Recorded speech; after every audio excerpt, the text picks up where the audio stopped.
como una megatendencia, ¿no? Que las economías sean fiscalmente sostenibles. Y ahí, cuando decimos fiscalmente sostenibles, no necesariamente está relacionado con el medio ambiente. O sea, esa palabra de fiscalmente sostenibles está relacionado con el nivel de endeudamiento que pudiera tener la economía en relación al PBI. O sea, ¿qué porcentaje representa nuestra deuda en relación al PBI? Luego, el otro aspecto es ver la presión tributaria. O sea, ¿cuánto recaudamos en relación al PBI?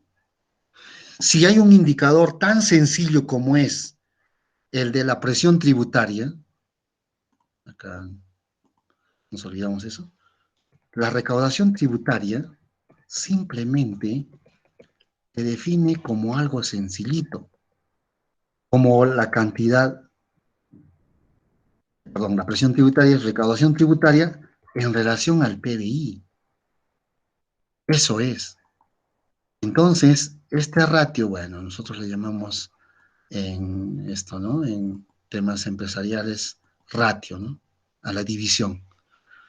Cuando una fecha, les comento como una anécdota, ¿no? En España estuvimos haciendo una exposición, justamente a aquello que involucraba algunos indicadores que eran con cociente o división, ¿no?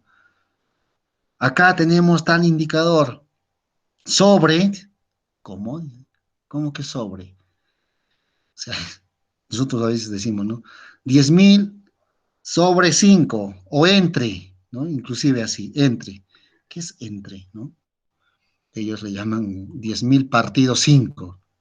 Nosotros partidos, raro, ¿no?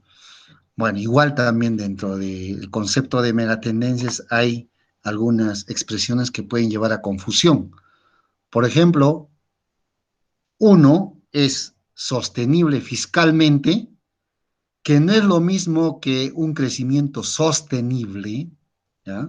Que tiene que ver mucho con el aspecto de cambio climático, con las ODS, ¿no? Ese es crecimiento sostenible, respetando esos principios. Pero cuando decimos fiscalmente sostenible, se lleva a confusión, ¿no? Pero por eso es que mejor hablamos de la sostenibilidad fiscal. ¿De acuerdo? La sostenibilidad fiscal tiene como indicadores, uno, la presión tributaria, y otro, cuánto representa nuestra deuda en relación al PBI, ¿sí? Si ese ratio está dentro de los rangos permisibles, ya pues no hay problema, ¿no? Estamos entonces en un escenario de sostenibilidad fiscal. A pesar de que nos estamos endeudando cada vez más, veremos que los analistas indican que Perú todavía tiene cifras que encajan con la sostenibilidad fiscal. Quiere decir, como una familia, ¿no? Tiene un nivel de endeudamiento, pero sí, se está endeudando más, sí, pero puede pagar, en otras palabras. Puede pagar, tiene solvencia, ¿no? Lo que llamamos en empresariales, tiene liquidez. Bueno, la liquidez es a corto plazo, ¿no? Entonces, en realidad, para nosotros hablar de la sostenibilidad fiscal es más adecuado que hablar de una economía que tiene una política fiscal sostenible, ¿no?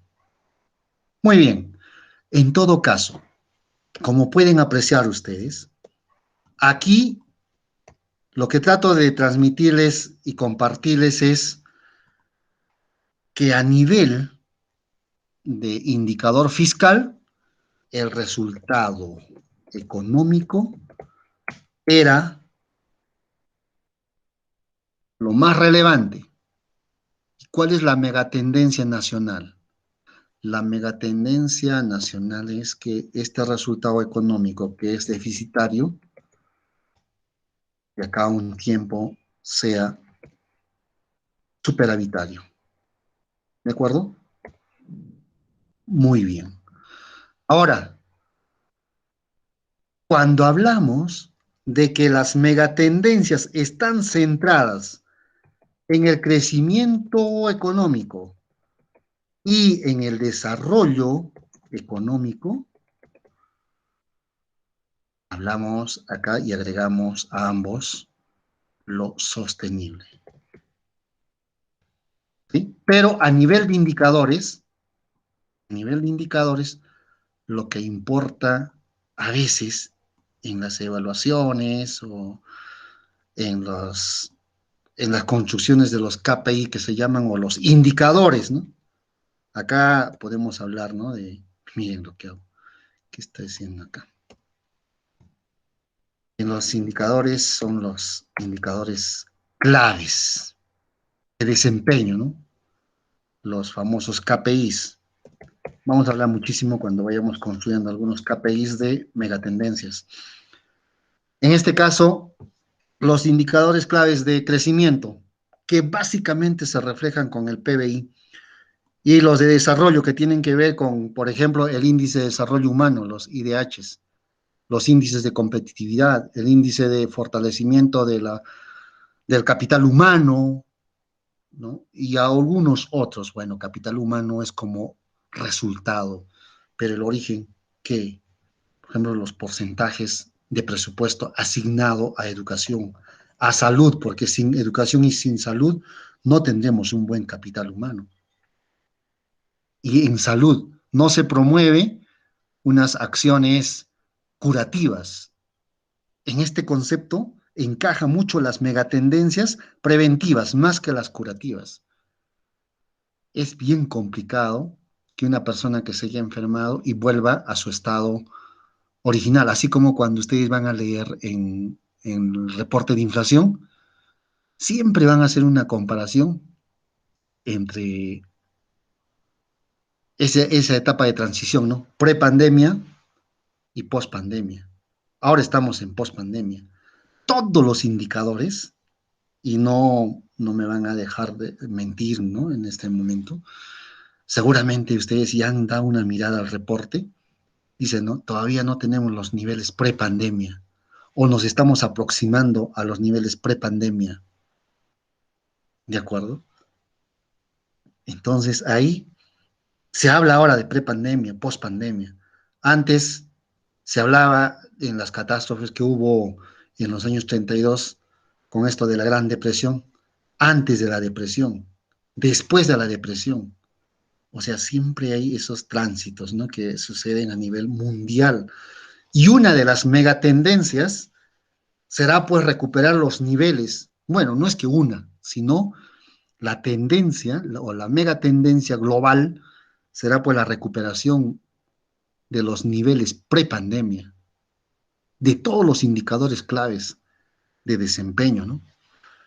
Entonces, igual acá, si nosotros tenemos el resultado económico como el indicador relevante o el KPI relevante dentro de la sostenibilidad fiscal, y que la megatendencia nacional es pasar de deficitario a superavitario, que esto va a tardar años, ¿qué va a pasar entonces acá en el contexto de crecimiento económico? A nivel de crecimiento económico, vamos a tener ese mismo dilema. ¿Cuál es el relevante? ¿El crecimiento económico nominal o el crecimiento económico real? Y obviamente ya les han compartido en algunos cursos que lo real es lo más relevante. Lo nominal no. Lo nominal puede ser simplemente por una situación de incremento de precios, tal como está ocurriendo, por ejemplo, con el caso de nuestros productos como el cobre, ¿no? Ha subido de precio, por tanto, nuestro nivel de exportaciones en términos de valor va a subir. Claro, pero seguimos exportando 100. Era un precio de 4, teníamos como algo de 400, ¿no? Pero si nosotros solamente por el hecho de que nuestras exportaciones del cobre por el aumento en precios ahora es 500, pues no es que estemos exportando más, de ninguna manera. No estamos exportando más, sino más bien que esto en términos de valor, que saben que las exportaciones forma parte del PBI, porque el PBI, no olvidemos, presenta un modelo matemático de sumas y restas, que es el consumo privado, la inversión, el consumo público, más balanza comercial, que era la diferencia entre exportaciones e importaciones, ¿verdad? Entonces, como el PBI es una de las medidas de crecimiento, es decir, su aumento o su variación positiva es crecimiento económico para un país. De hecho, que se va a verse reflejado acá, porque sabemos que el PBI no es pues la cantidad de bienes. Bueno, los servicios no se puede a veces cuantificar, ¿no? En términos de horas quizás, pero en bienes sí se puede. Pero la definición de PBI no es pues la cantidad de bienes y servicios que se producen en términos físicos, ¿no? O en términos los servicios en horas de servicio, sino es la valoración, es un valor. Esa es una debilidad del PBI, por ejemplo, ¿no? Que solamente refleja el valor de todos los bienes y servicios finales que se producen en una economía durante un periodo de tiempo, ¿no? Ya hemos visto que puede ser trimestral, puede ser también si agregamos semestral y anual. En todo caso, acá miren, esta es cantidad, es un ejemplo, ¿no? Cantidad de un bien que se produce. Al precio de 4 era valorado en 400. Eso va a ir acá, 400, como X. Pero no porque haya producido más o vendido más afuera, sino porque varió el precio nada más. Ya el valor es 500. Quiere decir, si digamos, ¿no? En caso extremo, produzco algo que representa en cantidad 100. Bueno, ¿para qué lo hago repetitivo? Si no, más bien hacemos este análisis. Esto de acá nos refleja un aumento del PBI, ¿sí o no? Sí, porque es la valoración, esto es en valor. Claro, proveniente de la exportación. Pero ahora olvidémonos de la exportación. Hagamos de que esto sea un ejemplo único, un bien único nada más. Y ese bien único me dice, oiga, usted produce 100 de algo. Es una economía tan autárquica que produce 100 de algo. Y eso está valorado en 4. Así que su PBI interno es 400. Bueno, al decir PBI interno es redundancia, ¿no? Porque sabemos que es producción bruta interna, ya. Su PBI nada más es 400. Pero, este es en un primer momento, ¿no? En un segundo momento, su PBI es 500. Ah, qué bien, he mejorado. No, no has mejorado, sino que este comportamiento es desde el punto de vista nominal. Es nominal. O sea, ¿cómo? Es que usted ha mejorado, pero monetariamente. En términos de unidades físicas, sigue igual. Ahora, ha podido ser peor todavía, ¿ya? Ha podido ser peor. No sé para qué lo he puesto acá. Vamos a agregar mejor. Imaginemos que ha caído la producción a 90, pero el precio está a 5. En todo caso, si yo hago ese cálculo, he aumentado, mi PBI ha aumentado en 450, ¿no? Refleja lo que realmente ocurre en la economía, porque se supone que uno habla de crecimiento cuando hay mejora tecnológica, hay mayor disponibilidad de bienes, hay la disponibilidad en la prestación de servicios y de mejor calidad cada vez. Pero aquí en nuestra economía, ¿qué ha pasado? No hemos crecido. Al contrario, si producíamos 100 ahora 90, pero solo por el tema de precios, es que aparentemente mi PBI ha aumentado. Y obviamente, alguien que agarre cifras dirá, pues no, PBI último momento, o sea, el futuro, presente, -1, uy, hubo un incremento del 12,5% del PBI. Genial. Estamos bien, ¿no? Pero alguien nos llama la atención y dice, oiga, ¿usted está seguro de haber hecho eso y sentirse contento? Claro, mira, mi PBI ha aumentado. Sí, ha aumentado monetariamente, pero veamos el lado real. A ver, ¿qué ha pasado con las cantidades que ha producido? ¿Acaso no es cierto que aquí se ha reflejado con una caída? Si ustedes, situación final entre situación inicial -1, se ha caído 10%. Ha caído 10%.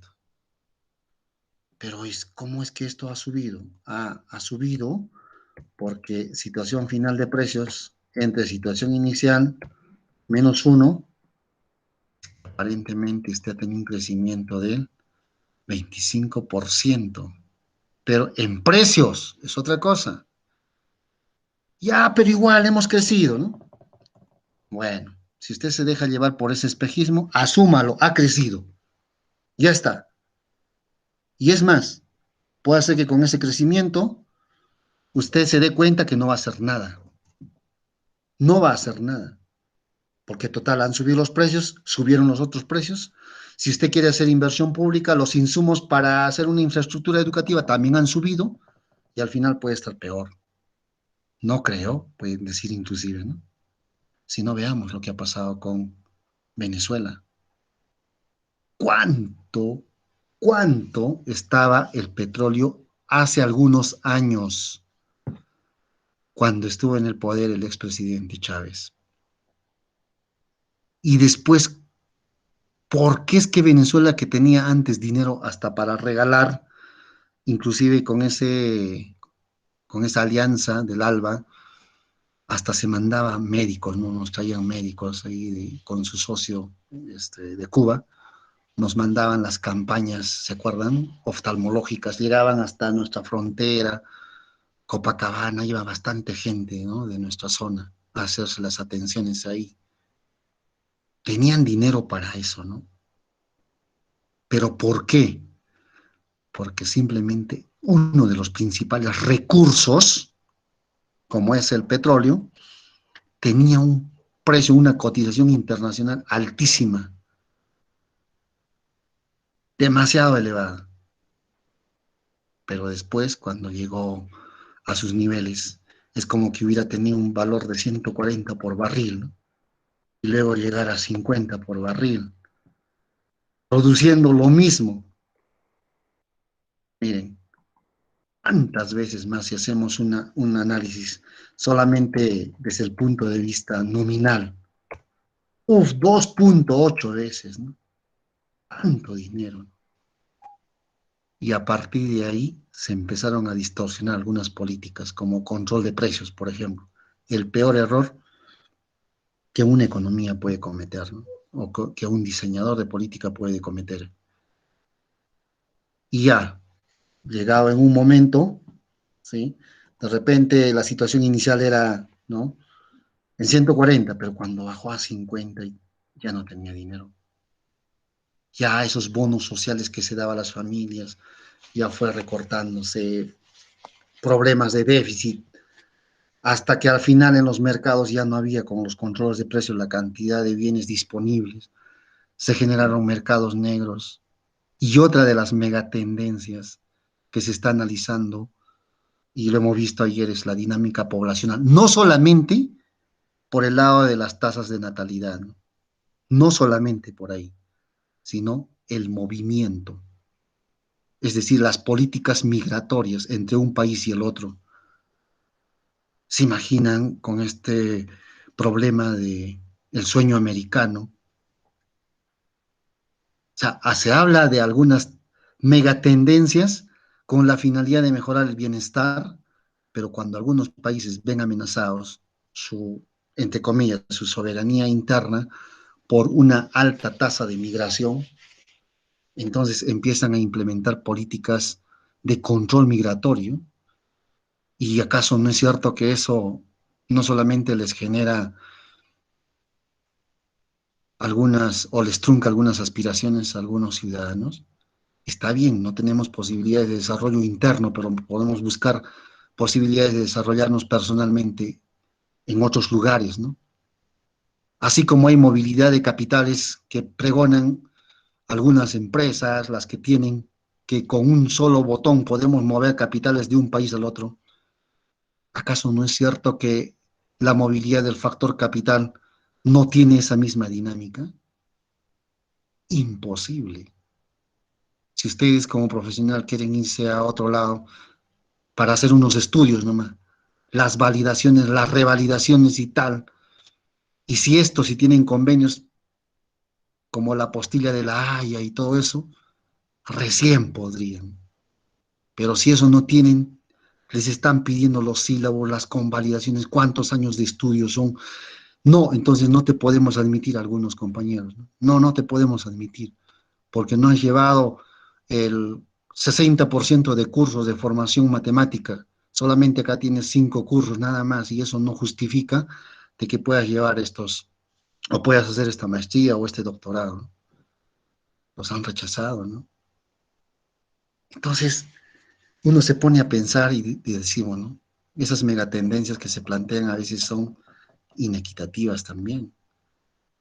¿Sí? Y aparte de eso, como somos países emergentes, asistimos a la reunión, se ha llevado en Washington ya la felicidad de haber llegado a Washington como diseñador de política y dicen, firme acá, firmamos, sin hacer un razonamiento a veces adecuado, ¿no? De algunas cosas que firmamos.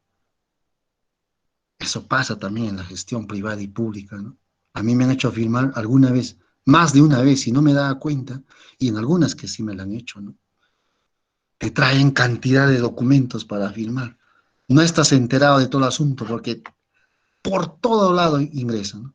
Desde emisión de parte, bueno, ahora ya es automático, no se implementó esa fecha, pero antes tenían que presentar solicitud para la emisión de una partida, ¿no? Es un trámite burocrático innecesario, ¿no? Directamente ahí a ventanilla, a ver, su DNI, usted es el interesado, si es menor de edad, su apoderado, sí, acá está mi DNI, ya, ahora todo es fotocopia, ni siquiera es transcripción, literal, antes lo original era lo otro, ¿no? Ahora no, original es la copia del libro. Entonces, te traen cantidad de documentos y a veces tienes algunas parafinas las que son más delicadas, pero a veces delegas algunas y te la pasan con todos los proveídos y la firmas, pues cometer un error. Pero en este caso, por ejemplo, si ustedes analizan en la megatendencia que hubo hace tiempo, ni siquiera el concepto de megatendencias de aquellos años, de los 60, 50, no estaba tan así, digamos, popularizado, ¿no? Ese concepto, sino más que nada estaba el concepto de integración, pero inclusive integración económica y financiera. Después ya se habló de la globalización, ¿no? La globalización, pero cuando fueron críticos, algunos, como yo estoy haciendo notar, ¿no? Algunas cuestiones, sobre todo en el mercado de trabajo, decían, ¿de qué globalización podemos hablar? Si la globalización implica la perfecta movilidad de factores, la pregunta es, Joseph Stiglitz, ¿no? ¿Hay una movilidad perfecta del factor trabajo? Quiere decir que un trabajador de África subsahariana puede ir tranquilamente e irse a Estados Unidos, a la Universidad de Harvard o Princeton o esto, a hacer cursos, o en el mercado laboral incursionar en IBM o en alguna otra empresa rápidamente. ¿Hay esa perfecta movilidad?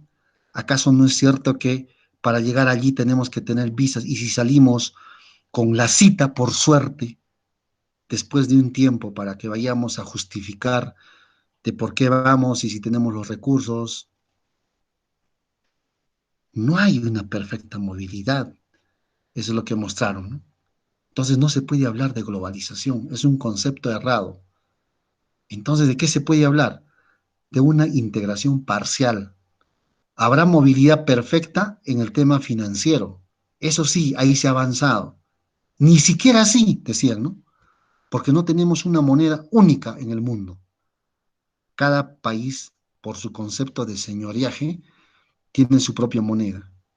Ya hay bloques de países que tienen moneda única, que son las de la Unión Europea. Pero ojo, hay en la parte de la Unión Europea, hay países que son, también ahí hay una segmentación, ¿eh? Dos bloques ahí. Uno es la zona euro, todos los miembros de la Unión Europea que están con el euro y otras las que no están con el euro. Por eso se habla ya, ¿no?, de zona euro y zona no euro. Entonces ahí nomás podemos ver que tampoco hay globalización financiera en forma absoluta. Es más, hay muchos países en vías de desarrollo que por el tema de tener monedas domésticas locales y tener que hacer una transferencia a otro país, incurren en un riesgo. ¿Cuál es ese riesgo? El riesgo cambiario.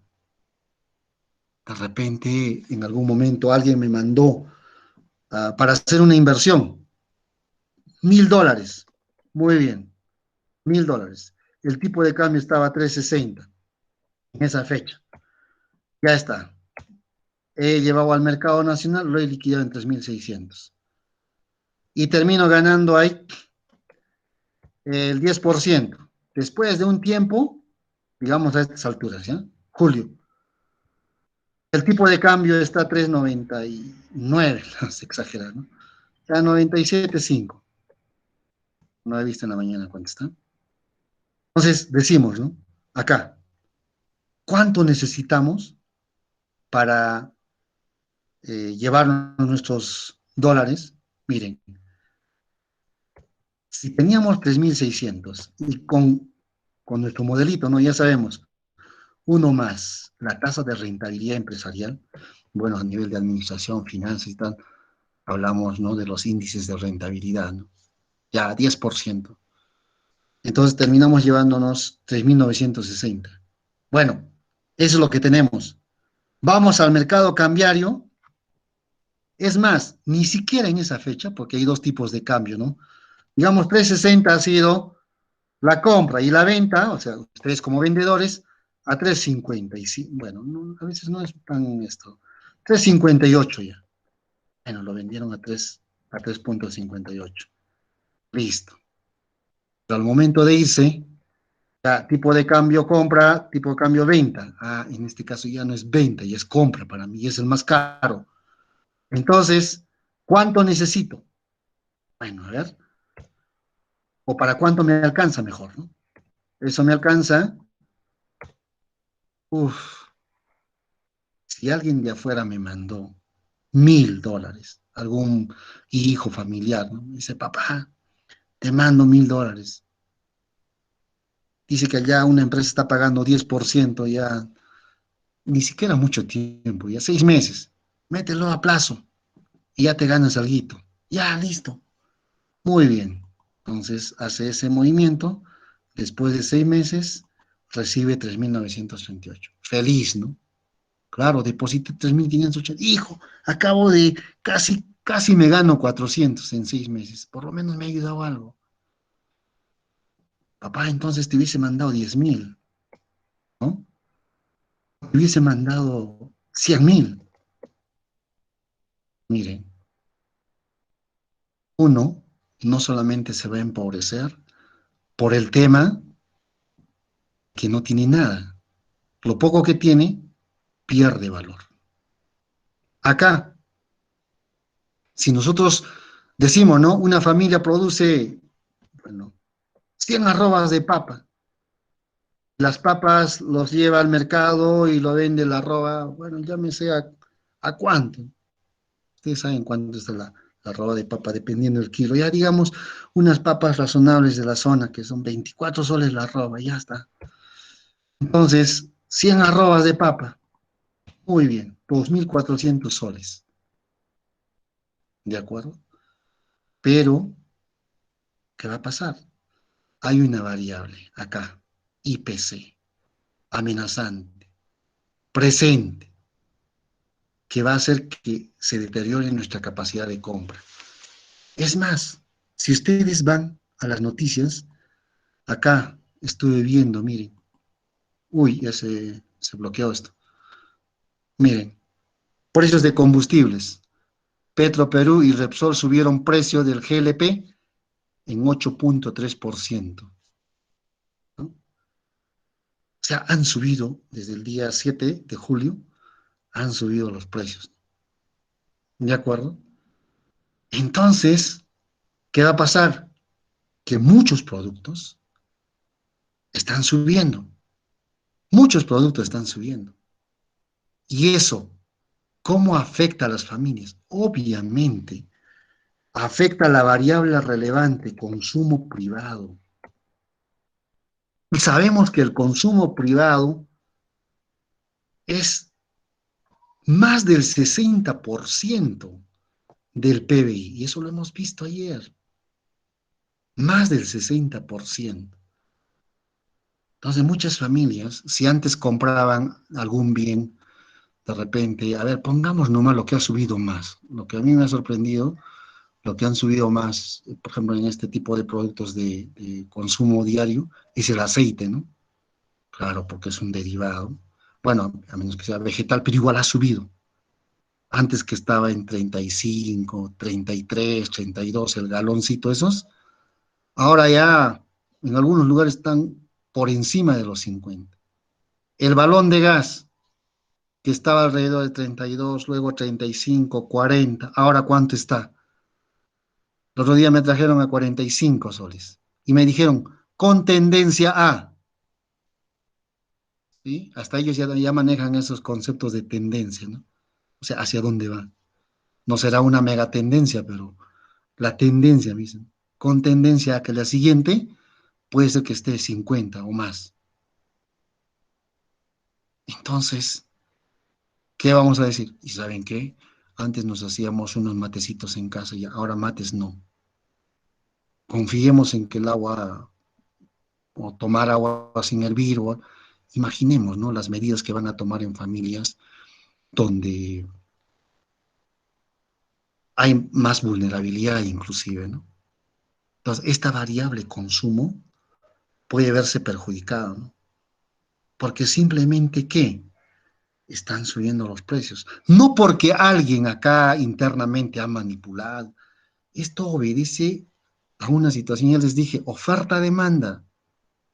Si a nivel del mundo, por ejemplo, cuando ya estamos en una situación post pandemia y algunas industrias en China, que son los principales consumidores, ¿no? de combustible, aumenta su demanda. Y cuando alguien aumenta su demanda, ¿acaso no nos dice, a ver si aprovecho este grafiquito que estuvimos haciendo, ¿no? Ya no olvídense que sea consumo actual, consumo futuro. Este es consumo, tal cual, o sea, cantidad consumida y precio, ¿ya? Es precio.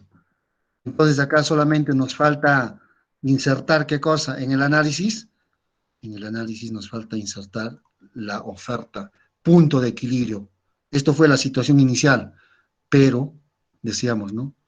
Por una situación de que estamos ya en una situación post pandemia en donde ya se están reactivando las empresas y uno de los gigantes a nivel del mundo, que es consumidor de combustible, va a demandar más combustible, ¿no es cierto? Si fuera la oferta acá, ampliarlo, genial, pero no. Pero no, pues la ampliación de la demanda hace que nuestra curva de demanda se desplace. Bueno, lo he hecho, no, tengo que hacerlo de la misma pendiente. Ahí está. Miren, China, por el hecho de demandar más petróleo, ¿qué va a pasar? De repente los de la OPEP van a decir, no, miren, China quiere más. Sí, pero miren, vamos a proveer más, pero el precio va a subir. Peor aún, si de repente, como es un cártel, los de la OPEP, ¿no? Se animan y dicen, no, pero no vamos a producir más, sino vamos a seguir produciendo como antes. Entonces ustedes tendrán que pagar. un precio muy por encima todavía. O sea, empieza la especulación, ¿no? Claro, lo lógico es, muy bien, ¿tú demandas más? Sí. Entonces, en el mercado del petróleo, transamos la cantidad que quieras adicional, pero ya a un precio mayor.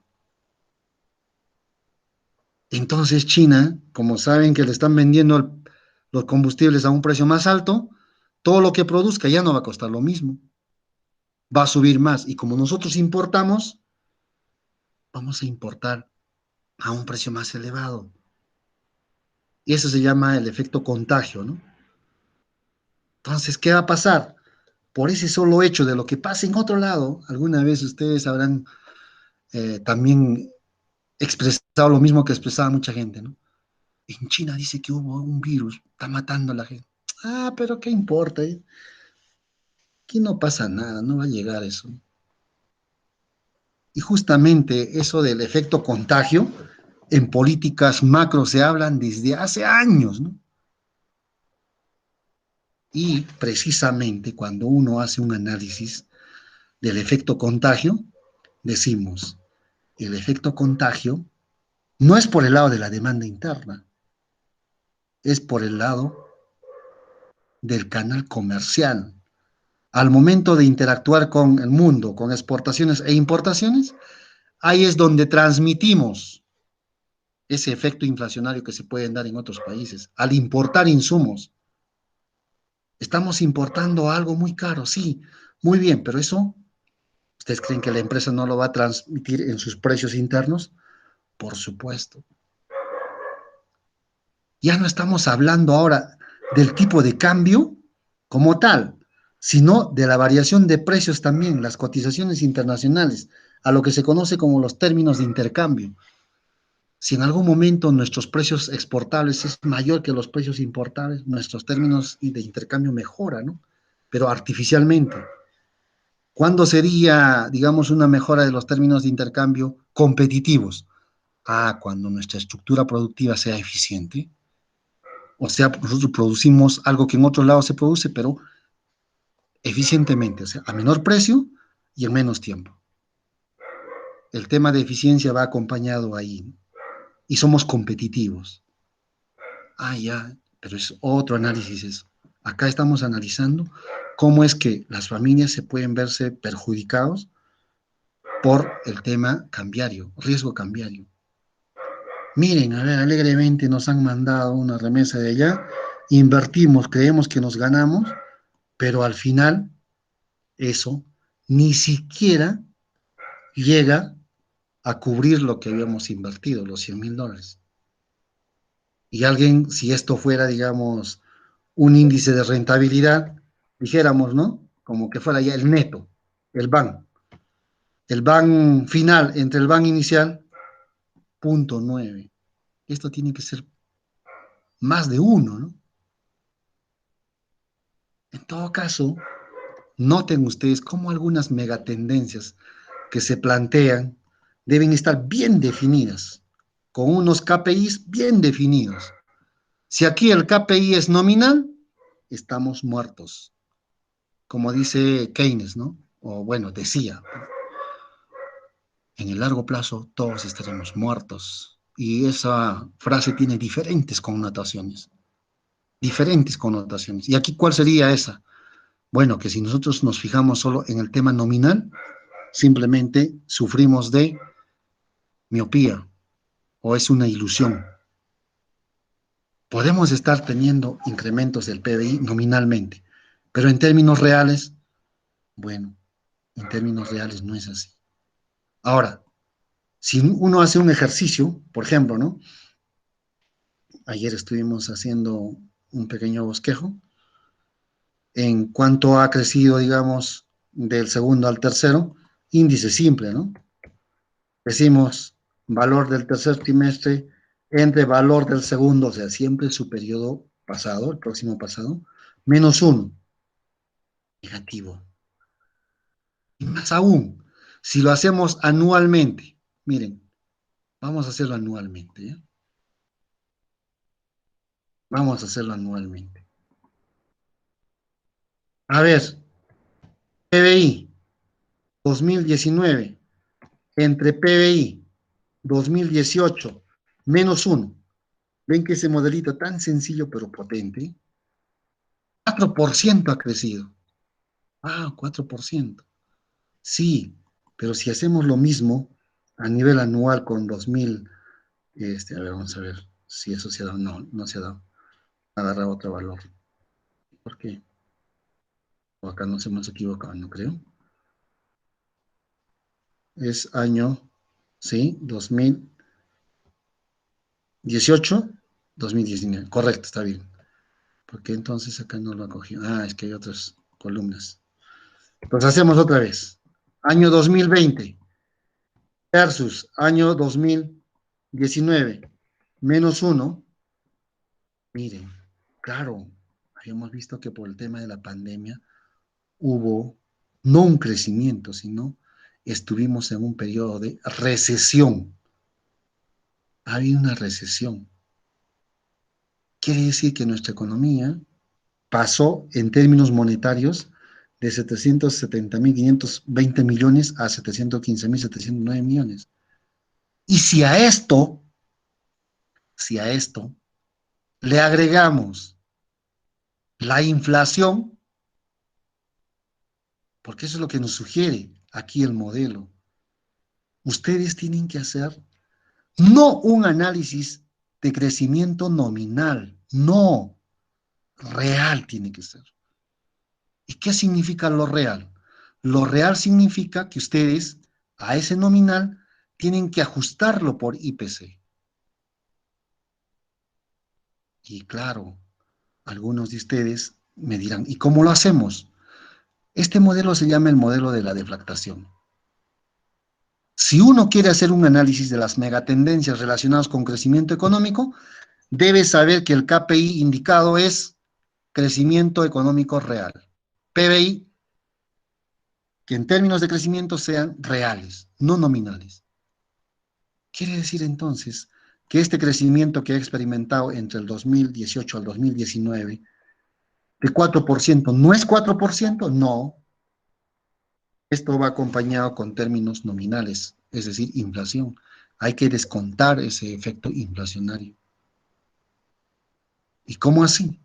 Para esto, el Banco Central nos da la información. Claro, para mí fácil sería decirles, ¿saben qué?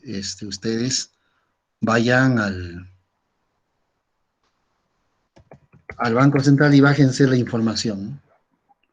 Siempre he tenido la intención de compartirles la metodología que está detrás de todo eso, porque eso les va a ayudar muchísimo a poder hacer un análisis y toma de decisiones adecuadas.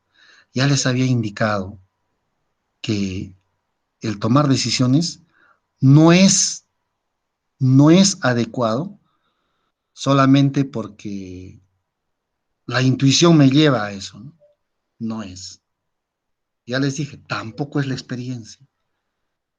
El expertise puede ser necesario, pero no es concluyente, sino que es concluyente. Estadísticas, datos. Los datos nos van a llevar a tomar decisiones adecuadas, no la experiencia o el solo hecho de decir hagamos esto o por mayoría, no, no, sino más bien mira los datos, ¿no? Entonces, muchas de las megatendencias, sobre todo, repito, las que están vinculadas con financiamiento, imaginen nomás que esto no hubiera sido el ejemplo del hijo que manda a, al papá, ¿no? La cantidad de 100.000. Imaginemos que es cooperación internacional, ¿ya? Es cooperación internacional. Claro, los de la cooperación internacional no nos van a indicar a nosotros, me lo devuelves, ¿no? Hay fondos no reembolsables, ¿de acuerdo? Pero hay otros, por ejemplo, que se hacen los préstamos, ¿no? Eh, en este caso, el BID presta muchísimo dinero a nuestra economía para el tema de saneamiento, ¿no? Para temas de salud, de educación, para impulsar proyectos de ese tipo. Imaginemos nomás. que nos hubieran dado $100.000. No nos dan pues $100.000. Pero ya imaginemos ese escenario. Cuando llegó estaba a 3.58 y nos dieron esa cantidad en soles. Y con esto se empieza el proyecto. Pero el proyecto no es pues de la noche a la mañana. ¿Sí? Demora. En todo caso, ¿qué va a pasar? Como demora y cada mes hay inflación, y peor aún ahora con tanta incertidumbre, se han subido los precios de todo lado. No compra por un fierro o un kilo de alambrón o de alambre 16, no, no. Compran cantidad, ¿no? Y si no lo hacen en el momento adecuado, porque como sabemos, si del Perú importa algunos insumos para la producción de sus fierros, aceros al equipo igual, entonces lo único que hacen ellos es trasladar esa inflación externa a la inflación y generar inflación interna, ¿no? Y el presupuesto que nos asignaron, inicialmente presupuestado en $100.000 como 360.000, ahora requiere 390 y tantos mil. Y peor aún, puede ser más. En ese sano juicio se han puesto en las normas las ampliaciones de presupuesto por reajuste debido a que los costos unitarios pueden experimentar subidas, pero hay otros que ya peor, ni siquiera en costos unitarios de materiales. He visto algunos casos muy escandalosos que lo incluyen en gastos generales. Ese es lo peor, ¿no? Gastos generales. Ni siquiera la ampliación fue para el tema de inversión en compra de materiales, sino gastos generales. Claro, como mi camioneta para el tema de supervisión es combustible, ya ahora que subió, entonces necesito más. ¿Cuántas camionetas van? Ya, aumento, adicionales, ¿no? Cosas así han pasado y siguen pasando seguramente, ¿no? Entonces ustedes actúen con bastante diligencia en eso. Una vez que tengan acá, rápido ya vamos llegando a la parte principal. En estadísticas, y ustedes lo tienen ahí también, solo que no lo tienen como serie en el aula virtual, lo tienen en un solo cuadro. Si se va al aula virtual, seguramente que ustedes lo pueden, ese reporte, es el reporte de inflación. No quiero el reporte de inflación. A ver. Eh, acá, índice de precios al consumidor. Pueden recuperar también eso si es más rápido que lo otro. Ya a mí me recuperó más pronto que rápido.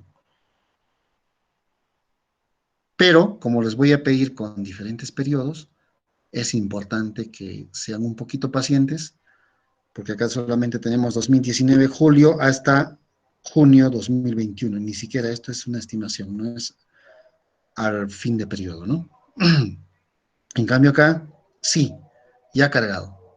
Una vez que cargue estadísticas, ustedes se van a la categoría precios y buscan inflación. Por favor, inflación.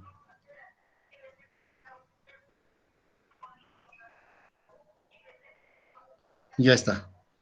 Luego van ustedes a índice de precios, variación porcentual, esta de acá, la segunda, ¿ya? La segunda. Si tienen complicaciones para el taller de réplica, me dicen, yo les envío el link adecuado. Y seleccionen la primera serie, por favor, la PN01271. La serie PN01271. Muy bien, y aquí seleccionan desde hasta, desde febrero, porque no hay enero, de 1949 hasta junio, porque no hay julio todavía. Recién estamos 11 de julio, ¿no? Estamos 11 de julio. Así que no hay todavía julio, hay junio. Entonces, miren, nuestro rango de datos mensual tiene que ser, ¿ya? Eh, Febrero 49, junio 2021. Y descargamos. Descarguen, por favor. Listo. Ya lo tengo descargado. Y seguramente también ustedes. Y tienen ahí las 869 observaciones. ¿Sí? Son 869 observaciones. Bueno, ya tienen ustedes ahí el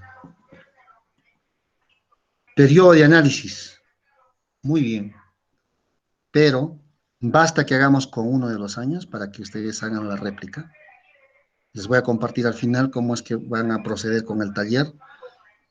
Vamos a coger acá 2020. Primero visualicemos. Debemos familiarizarnos con esta información.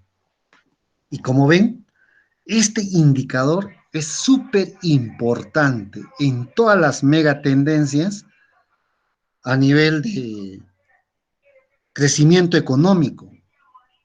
Claro, no será de manera directa, ¿no? Porque no tiene nada que ver con el PBI directamente, porque aquí cuando nosotros hacemos el cálculo del PBI, solamente hemos mencionado que es un modelo sumativo de estos componentes, consumo, inversión, gasto, exportaciones e importaciones. Pero no hemos hablado absolutamente nada en relación al IPC. Entonces, ¿qué hacemos? Como ya sabemos los argumentos válidos de por qué es importante a nivel de megatendencias hacer un análisis del IPC, es porque te deteriora la capacidad de compra. Que de repente el presupuesto asignado para algún objetivo en particular,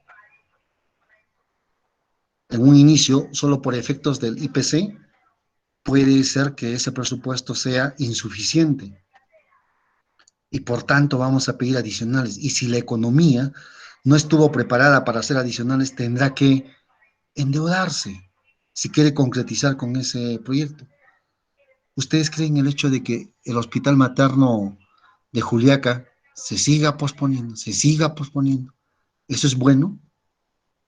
Obviamente eso no es bueno ni desde el punto de vista de los beneficiarios ni desde el punto de vista de economía, porque esa es inversión pública estancada.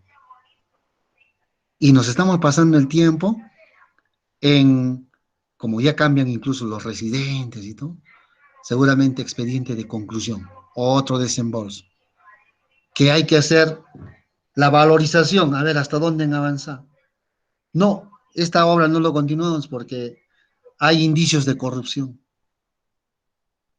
porque aquí está tanto la valorización y no, o sea, el avance físico desencaja con el avance financiero. Problemas así.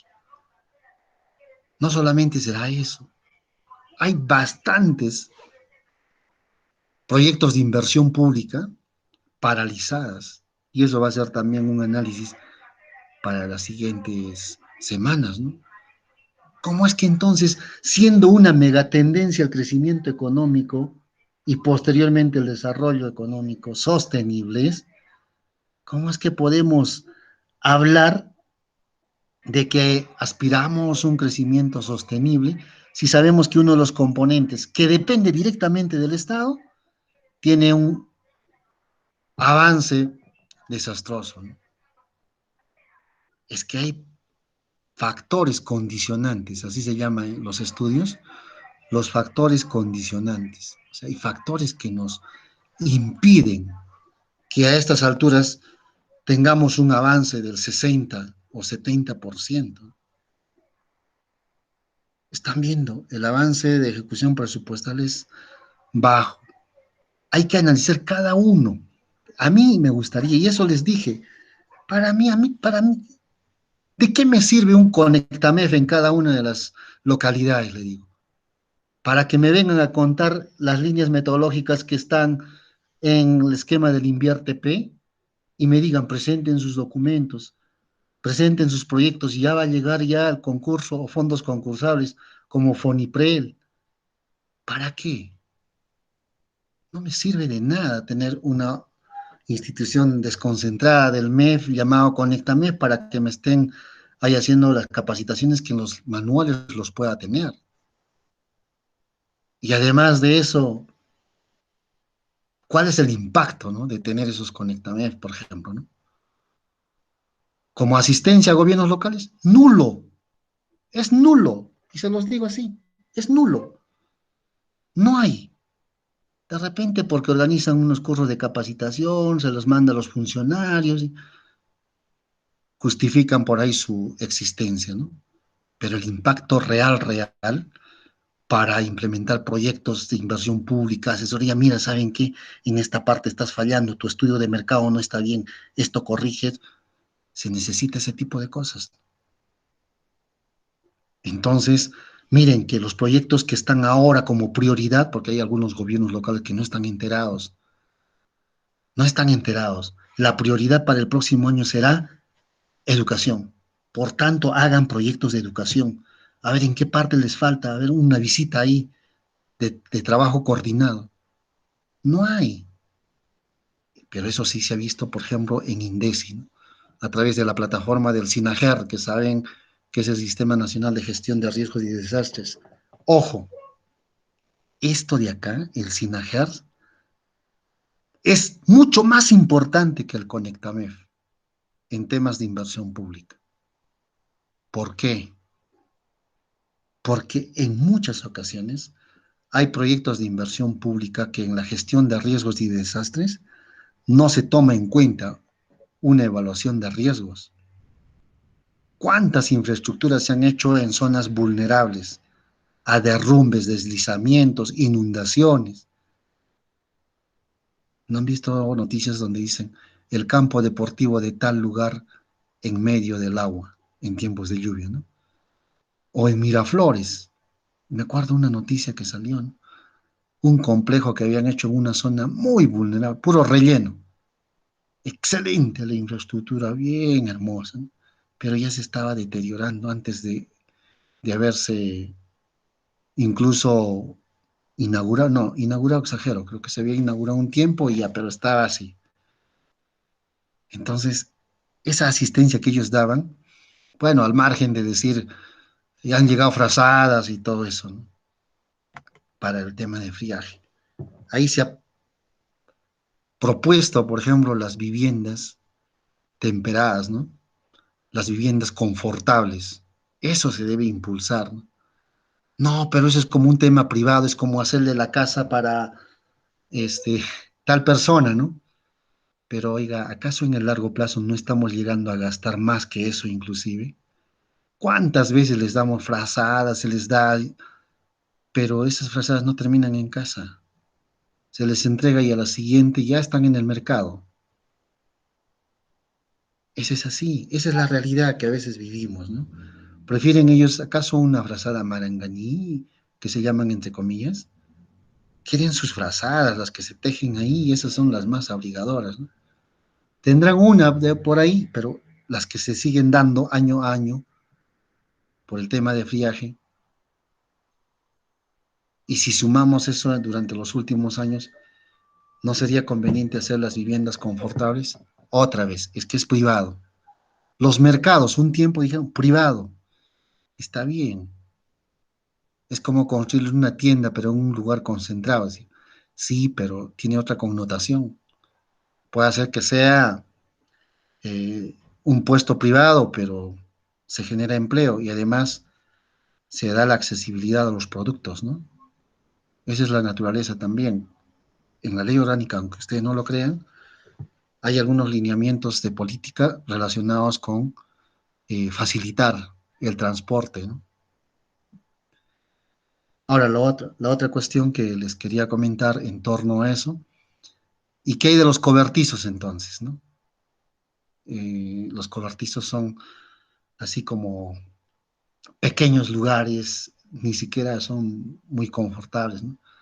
Unos cuantos rollizos le llaman así, ¿no? Unos cuantos palos parantes, cuantas calaminas y ya está, para que en tiempo de lluvias y en frío, por los costados todo, se puede contornear ahí, ¿no? Se puede poner paredes.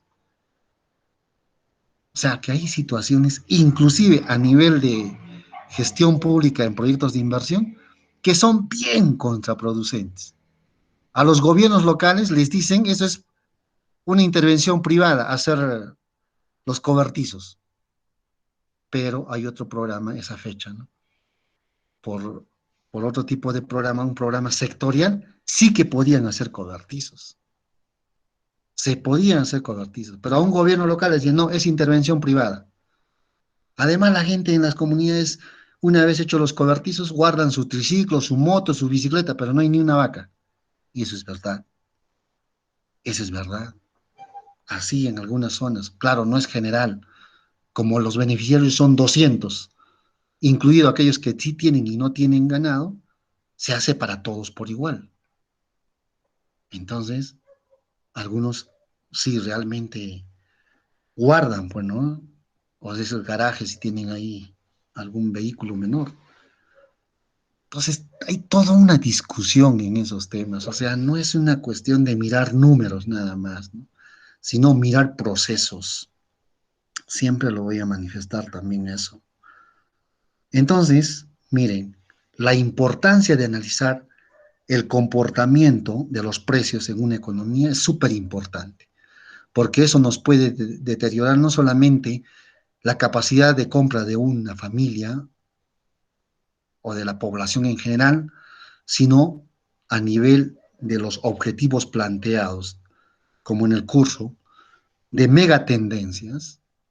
Y si una de las megatendencias es la reducción a nivel mundial del tema de desnutrición crónica infantil, porque sabemos que las enfermedades diarreicas no solamente los van a dejar desnutridos a los niños, sino su capacidad cognitiva se ve disminuida, ¿no?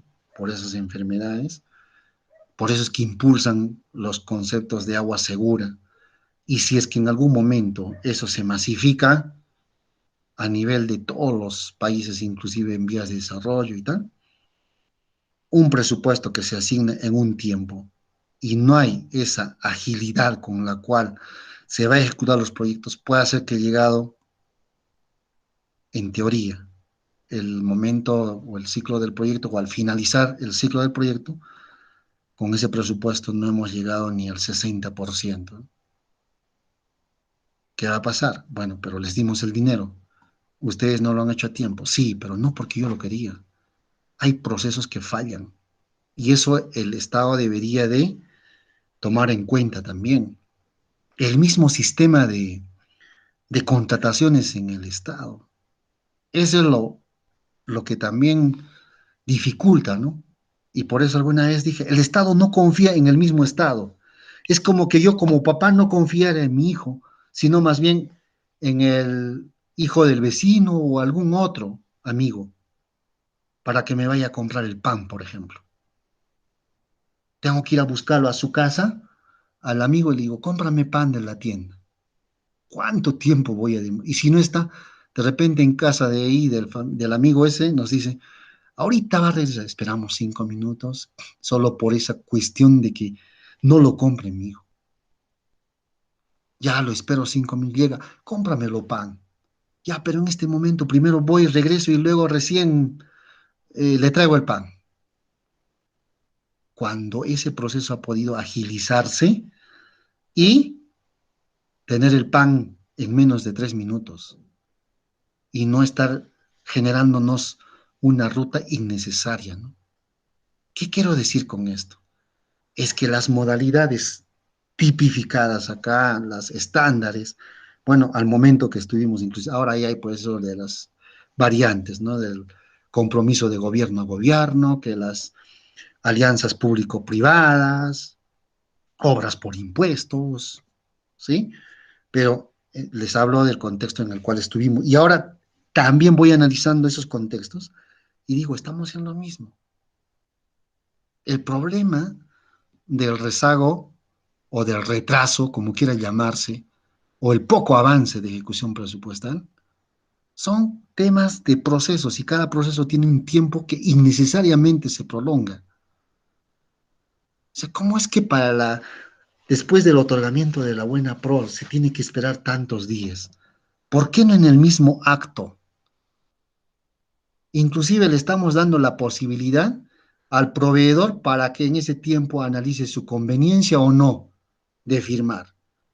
Y en logística se tiene tantos procesos ya otorgados con la buena pro esperando ahí. Están llamando al proveedor como dice, ¿cuándo va a venir a firmar? Mire, mañana se vence.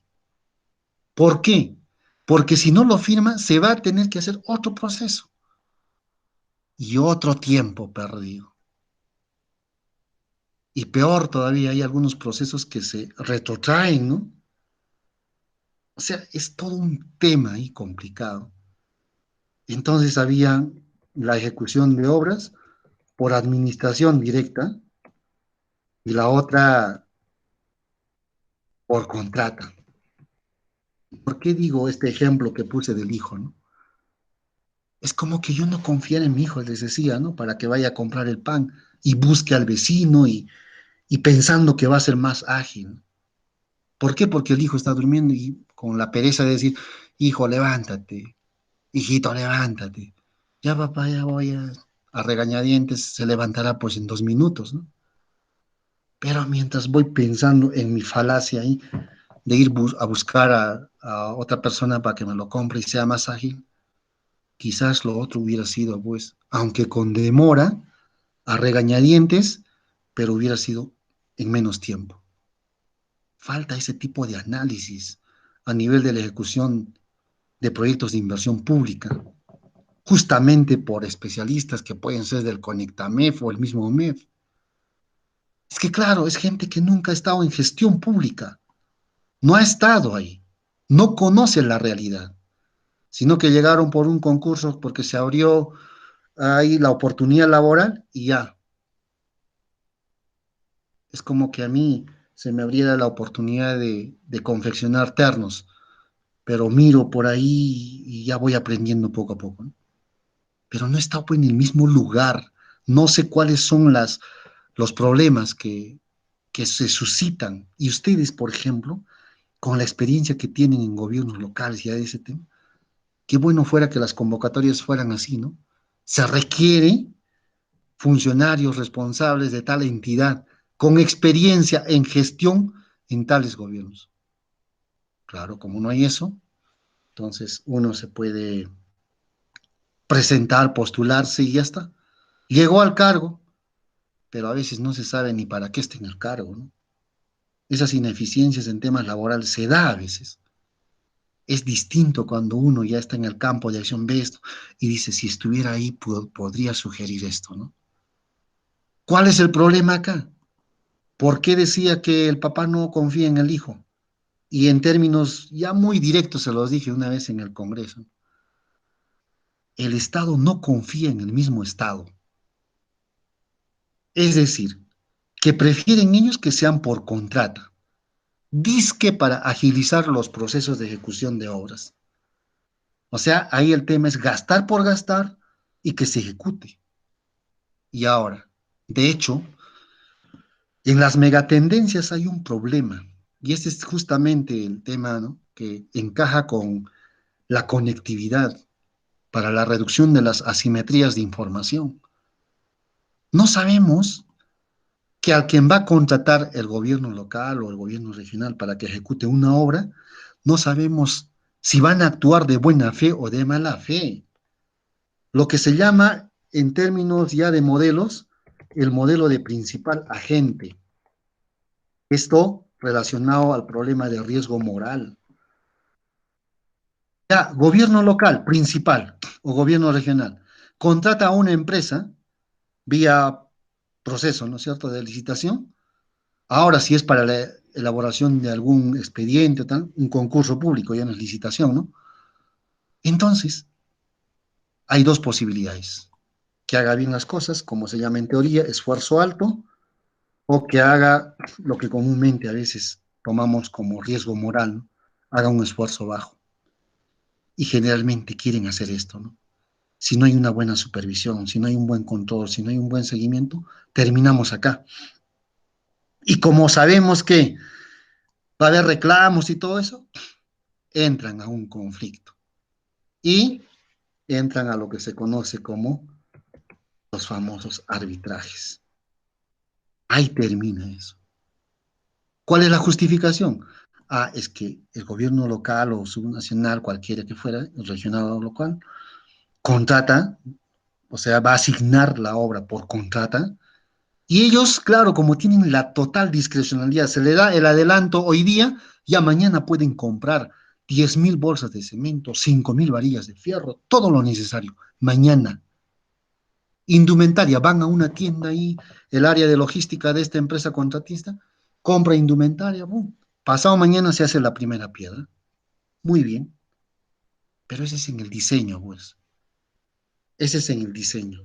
Y al momento de la implementación, ya pues ahí empiezan, ¿no? Que las obras, el material que compran no es, porque se supone, por ejemplo, cuando se hace el expediente técnico, el pago de horas hombre o los jornales para diferentes categorías es según Capeco, pero la empresa empieza a maltratar y les pagan lo que en la zona pagan, sin cumplir. Ahora, bueno, por lo menos ya la existencia de Sunafil puede aminorar eso, ¿no?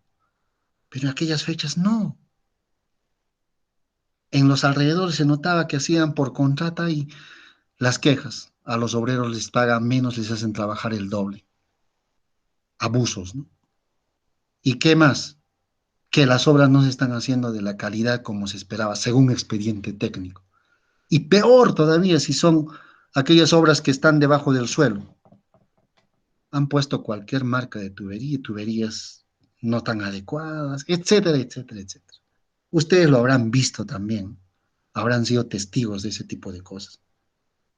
Entonces, ahí, claro, la justificación por la que, por ejemplo, a mí no me dieron un proyecto en vivienda, porque ya tenía todo listo. Ya el presidente, les voy a mandar el video donde públicamente el presidente Ollanta esa fecha me dice, vas el lunes y firmas tu convenio. Efectivamente fui. Ya tenían conocimiento allá en el ministerio de que iba a firmar mi proyecto anhelado de agua. Voy y me dice, ah, hemos visto tu expediente, está por administración directa. Sí, señor, pero está justificado, tenemos capacidad operativa, hemos comprado maquinaria nueva, nuestro equipo mecánico es el mejor, tenemos retroexcavadoras, tenemos volquetes, tenemos mixer, tenemos todo. Hemos implementado un proyecto de ese tipo. Hay ingenieros en la zona, hay mano de obra, hay todo, hay disponibilidad de terreno. ¿Qué más faltaría? No, es que nosotros no damos por administración directa y es un monto de 40 y tantos millones, era 47, si no me equivoco. 47.500.000, por ahí, güey. Sí, pero tienen que cambiarlo. ¿Cómo así? Cámbienlo por contrato. Y ya más o menos ahí aumentará unos tantos millones más. Claro, por el tema de la rentabilidad que tiene que pagarse a la empresa, ¿no? Y le dije, disculpe, no lo voy a hacer. No es que no se va a hacer la obra, no le vamos a dar el financiamiento y no va a firmar convenio. Prefiero eso. No lo voy a firmar. Y que venga el siguiente gobierno y si quiere lo firmará, pero bajo esas condiciones no lo voy a firmar. Entonces, esas malas prácticas, ¿sí? De sesgar algo que la capacidad operativa de muchos gobiernos locales tienen ahí para generar inclusive mano de obra local, entonces simplemente ya viene amarrado desde arriba, ¿no? Entonces, ¿qué pasa? Desistí, porque ahí dije, ¿no? Y con esa mala experiencia, planteé en algún momento que no debería de condicionarse la ejecución de los proyectos por, por contrata. Dizque con el argumento de que no hay capacidad operativa en algunos gobiernos locales. Podría ser parcialmente válido, pero en el caso nuestro demostramos que había capacidad operativa. ¿Qué pasó? Que al desistir de esto, a lo siguiente que vinieron, bueno, lo tuvieron que actualizar y todo, innecesariamente los tiempos. Y ahora escuchamos los problemas que escuchamos en varios lugares, ¿no? Con estos proyectos de saneamiento. Entonces, ustedes pueden analizar cómo es que si son proyectos de saneamiento, que es una de las megatendencias de que la disponibilidad de agua, no solamente por el tema de, de accesibilidad, sino por el tema de agua segura, se ven truncadas por esas cosas. Ahora, en administración directa, hay fallas, es cierto, ya como los casos de mini corrupción, pero al final son corrupción, ¿no? Pero que si se trabaja aliadamente con los mismos beneficiarios, puede resultar, ¿no? Puede resultar. Entonces, acá en administración directa, ¿por qué no a un gobierno local con toda la responsabilidad que tiene se asigna? Por ejemplo, acá en administración directa se le ha asignado a personal nombrado, porque quizás ese tema de inseguridad, si fuera un personal eventual o tal, se va a ir y después para la rendición de cuentas y todo eso puede haber riesgos, ¿no? Pero en administración directa el ente no va a desaparecer, va a estar ahí, el personal va a estar ahí. ¿Por qué en todo caso no se da la misma confianza con esas agilidades que hay acá para que una empresa contratista, que es un tercero, ¿sí? Tienen esas facilidades de comprar inmediatamente los materiales? ¿Y por qué cuando es por administración directa tiene que seguir tantos procesos de convocatoria y tal? O sea que el mismo Estado pone trampas al mismo Estado. Todas las obras que se han ejecutado, con las falencias que puede haber, ha sido por administración directa en el caso nuestro, ninguna por contrato. Y esto para reducir también la vulnerabilidad de corrupción, porque ya en una que se anunció que iba a ser por contrata, ya vinieron, ya me llamaban a cada rato, mire que somos una empresa que podemos apoyar, tenemos experiencia, que ahí aparecen las empresas por todo lado. Y ahí se tomó la decisión, no, que sea por administración directa. Nombren a los ingenieros, el residente, tal. Se ha demorado, sí, pero tampoco no se ha dejado de hacer, ¿no? Entonces hay experiencias que uno ve y dice, ¿por qué estas normas? ¿Por qué esto sí? ¿Por qué esto no? ¿Por qué esto que sí es pertinente aplicarlo, pero es muy frágil? Entonces, esas demoras, ¿ustedes creen que no va a mermar con el tema de la existencia de este indicador llamado IPC? Obviamente, y a nivel privado esto tiene un ajuste inmediato. Si ven que ha subido algún precio, inmediatamente lo suben, pero a ver que eso suceda cuando baje. Por eso se llama, en teoría, bueno, no es una teoría del curso, pero sí nosotros compartimos el tema de rigidez nominal. Es una teoría neokeynesiana, las rigideces nominales, ¿no? Que uno de los ejemplos son los costos de menú, ¿ya? Por ejemplo, hay precios que se van ajustando diariamente, ¿no? Es como decir, ¿por qué viene de costos de menú? Son ajustes pequeñitos, ¿sí? Pero también estos ajustes pequeñitos a veces no se dan de manera continuada. Por ejemplo, ¿acaso el precio de los pasajes antes de la pandemia subían de 60 céntimos a un sol? De 50 a 70, de 70 a 80, pero eran pequeños cambios, ¿no? Pero hay otros cambios que son continuados. Cuando dicen aumenta, inmediatamente es el ajuste, pero cuando disminuye, hay rigidez nominal, pero a la baja. Es bien rígido a la baja. Pero cuando sube, inmediatamente se transmite. Por ejemplo, en el caso de combustible, ¿no? Habrán ustedes escuchado. Subió el precio de los combustibles. ¿Acaso es que inmediatamente ellos mandaron a traer las cisternas? Ya tenían almacenados. Al día siguiente, ¿qué ha pasado con el precio? Subió. Anoche no he escuchado. Sí, pero el mensaje lo dio a las 10 de la noche, o casi cuando estamos durmiendo.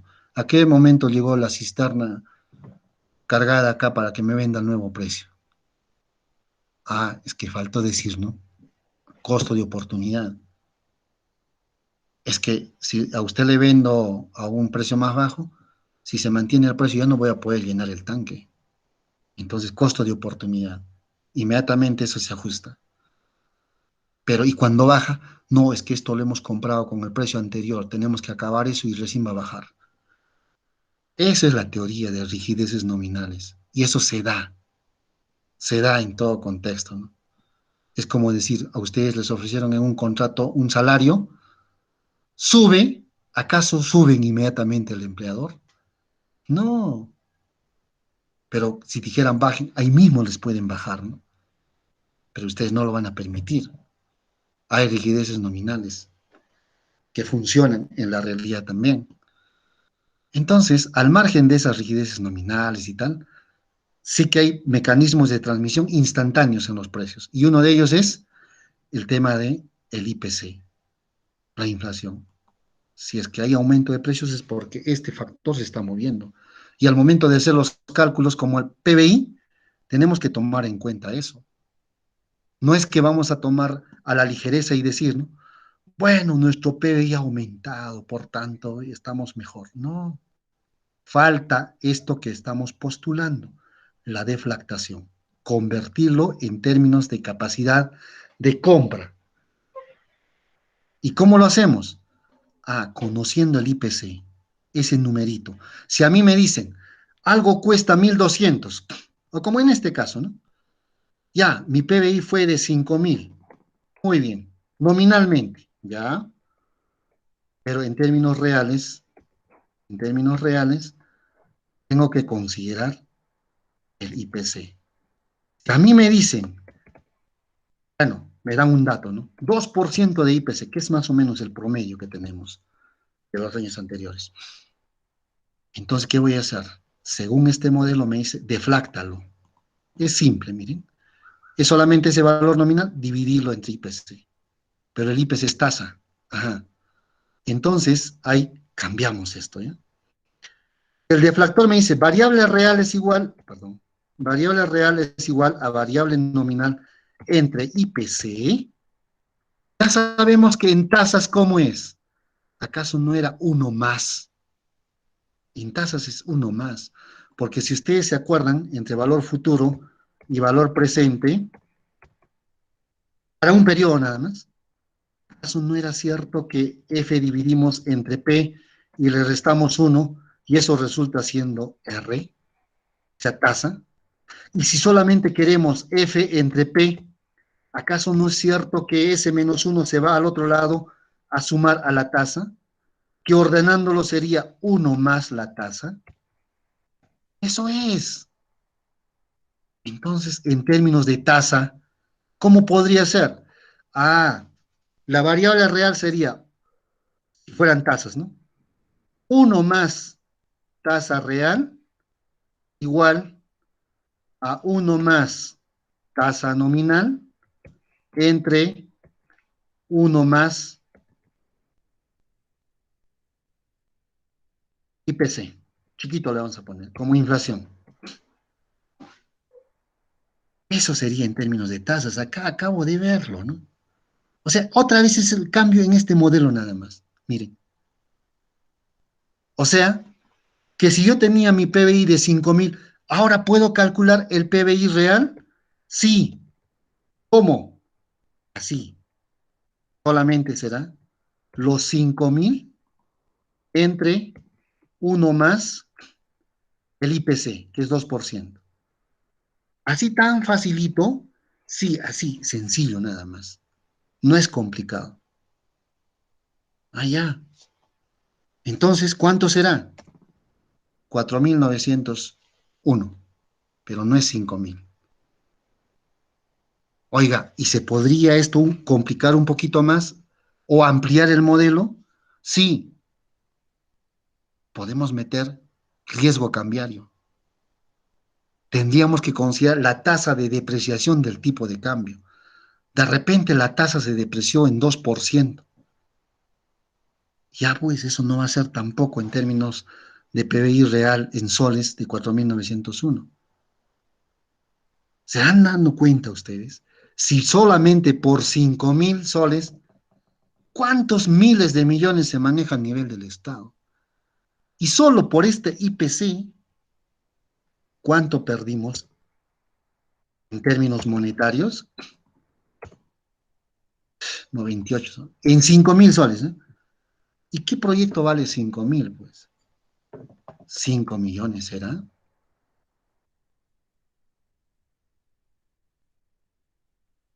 ¿sí? ¿Será 50 millones?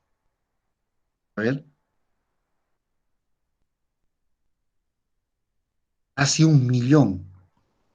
Si es un proyecto de 50 millones, y si nos demoramos un año, casi 1 millón hemos perdido ahí. Pero ¿cuánto está por el hospital materno? ¿Cuánto está otro proyecto? ¿Cuánto está otro proyecto? La megatendencia entonces es que estas pérdidas por gestiones o por procesos ineficientes, más que gestión, procesos ineficientes con tiempos innecesarios, pueden mermar, pueden dañar la ejecución de proyectos de inversión pública y por ende van a perturbar el logro, ¿no?, de esa megatendencia de ser la inversión pública uno de los aliados estratégicos en el cierre de brechas en temas de infraestructura social. Cuando digo infraestructura social, está todo. Está educación, salud, ya les dije, proyectos productivos, ¿de acuerdo? Eso en términos de teoría económica pura y dura se llama fallas de mercado, ¿no?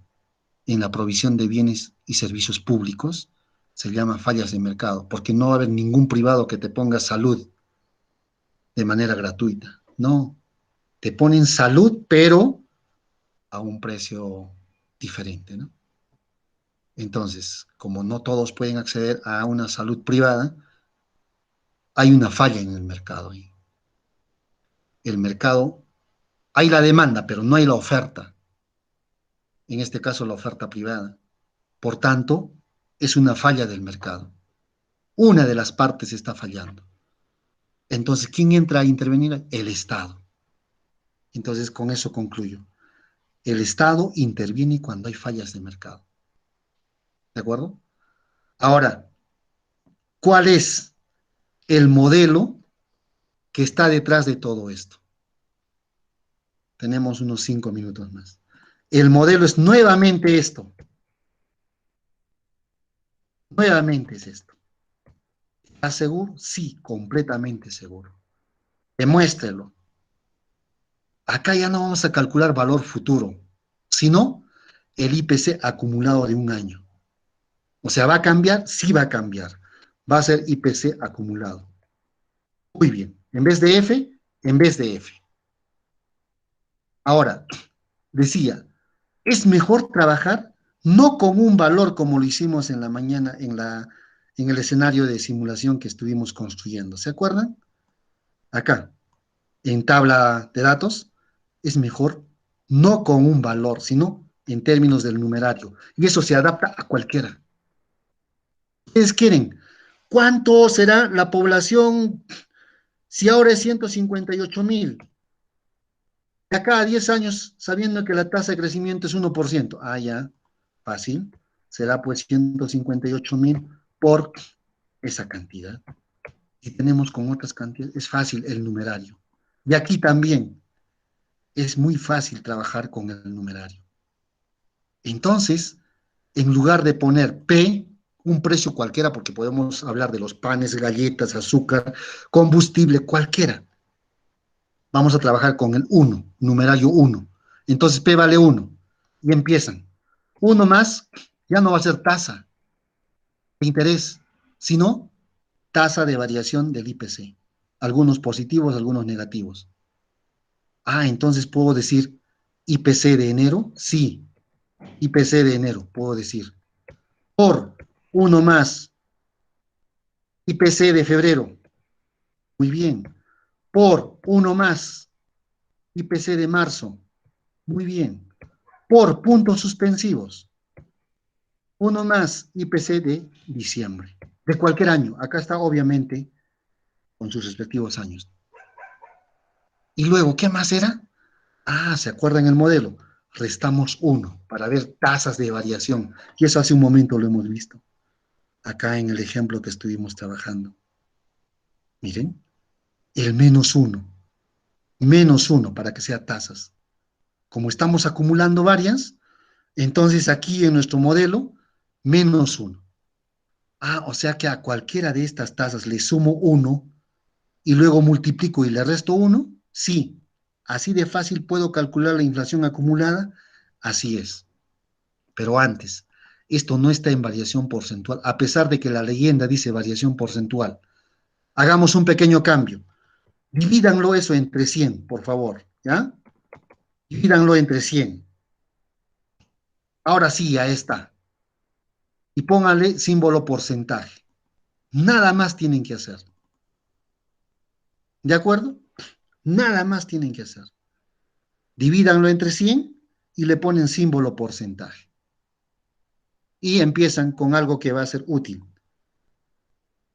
De enero a diciembre del 2050. Si quieren, ubíquense a la altura de acá. Y digan, ¿a la tasa de enero tengo que sumarle 1? Sí, según el modelo es eso. 1 más. Miren, acá está el modelo. 1 más la tasa de enero. Ya está. Eso cópialo hasta diciembre. Ahí lo tienes. Ahora eso multiplica. Allá, igual producto entonces, ¿no? Multipliquemos. Seleccionamos todo esto y restamos menos 1. Eso me dice el modelo. Muy bien. ¿Ese es el porcentaje? Sí. Ese es el porcentaje. O sea que hay un IPC ¿de cuánto? De 7,59%. A ver, no le voy creyendo. A ver, cópielo esto para el 2020, control C, y le ponen a la altura de diciembre, con la barra de desplazamiento. A ver, diciembre 2020, póngale ahí control V. A ver, ¿qué ha pasado acá? Enero, ahí está nuestra tasa, igual producto, estamos en enero, y aquí está en 100 por menos 100%. ¿Por qué lo he hecho así? A ver, veamos si esto está sumado. Ah, no, es que no hemos hecho la réplica acá. Miren, acá hay una falla, miren, que acabo de darme ¿Podría, cuenta. Debería darse. Ah, es por que favor, acá, pues, no lo hemos hecho. Dígame, dígame. podría repetirlo, por favor? Sí, sí, claro, con gusto. A ver, acá, ¿qué tenemos que hacer? Claro, como no lo he rangueado todo, he trabajado solo desde acá, ¿no? La idea es que ustedes, a esta tasa que lo han transformado, lo tiene esto, ¿no? O si nos hacemos de nuevo, ¿ya? Rápidamente. Esta es la base de datos que se recupera de la base del BCR, ¿no? Si lo tienen tal cual, en la siguiente columna, tienen que transformar, porque esto no está como variación porcentual. ¿Cuándo se dan cuenta que está como variación porcentual? Cuando va acompañado con el signo porcentaje al costado, o estaría en tanto por uno. Si digamos, es 1 de cada 100, ayer lo hemos visto, ¿no? Esto si lo dividimos, es 1 por cada 100, es 0,01. Ah, esto es en términos de numerario, sí, pero tampoco está así, ¿no? Porque si no hubiera varios ceros. Entonces, ¿qué tiene que hacerse? A este 1 no le podemos poner directamente porcentaje porque representaría 100%. ¿Qué hacemos? Por eso les decía, ¿no? ¿Qué representa estos valores? Es esto por cada 100. Ah, entonces dividan entre 100. Eso es lo que decimos, ¿no? Dividan entre 100. Ya va a estar en tanto por 1, pero te queremos en tanto por 100. Listo. Esto es 1%. Ahora recién está en 1%. Esto de acá no era 1%. Por más que dijera acá, aquí está la leyenda, me dice variación porcentual, pero no lo puedo trabajar alegremente así. Entonces, ¿qué hacemos? Lo que acabamos de hacer. Dividamos entre 100 esta columna. Muy bien. Con más o con igual, dividen esto entre 100 y póngale símbolo porcentaje. O antes, Para toda la celda, para que no cometan el error que yo he cometido, ¿no? Para toditas, a ver. Listo. Y ahora pónganle símbolo porcentaje. Y ahora amplíen decimales. Y ahora sí que está en porcentaje. Ahora recién está en porcentaje. Ahora sí pueden trabajar. ¿Qué me dice el modelo? Me dice a los porcentajes o a las tasas que tienen ustedes, súmenle 1. Muy bien. A toditos, sí, a toditos, desde enero hasta diciembre. Ah, ya, entonces puedo partir desde acá, ¿verdad? Sí. Le sumo 1 a estas tasas. ¿Es así? Sí es así. Presionen Enter y luego esto lo replican para toda la serie que tienen ahí. Y si quieren,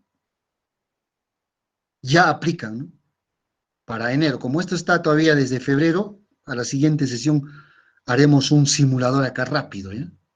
Pero ahora, para que hagan el taller, será suficiente esta explicación. Ya tienen sumados 1. Entonces, solamente quiero de un año. ¿Sí? De un año. Me ubico al lado de diciembre, o sea, al mismo nivel de diciembre, y aplico el modelo. ¿Qué me dice? Una vez que le has sumado 1, que es esta columna, la D, multiplica cada uno. Ah, ya. Entonces hago igual producto. Hacemos con producto y selecciono desde enero hasta diciembre.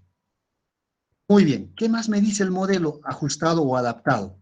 Réstale 1, me dice. Muy bien. Restamos 1. ¿Cuánto le salió? 7 punto tantos por ciento.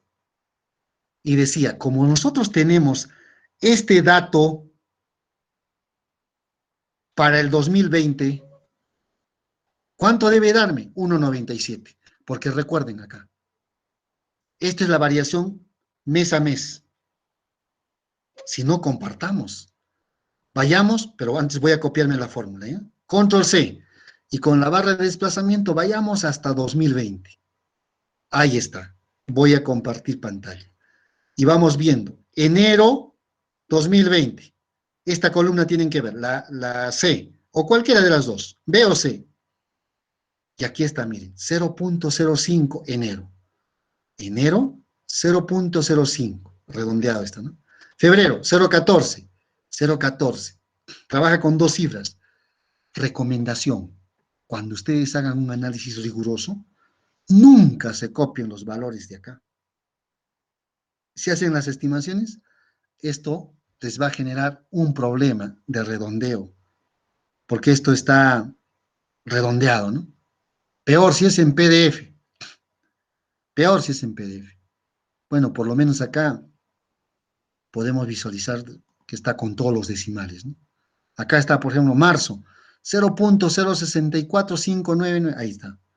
Marzo, acá yo lo he redondeado. Si no lo redondeo, pues tendrá todas las cifras que tienen ustedes ahí, ¿sí? Todas las cifras, ahí está, miren.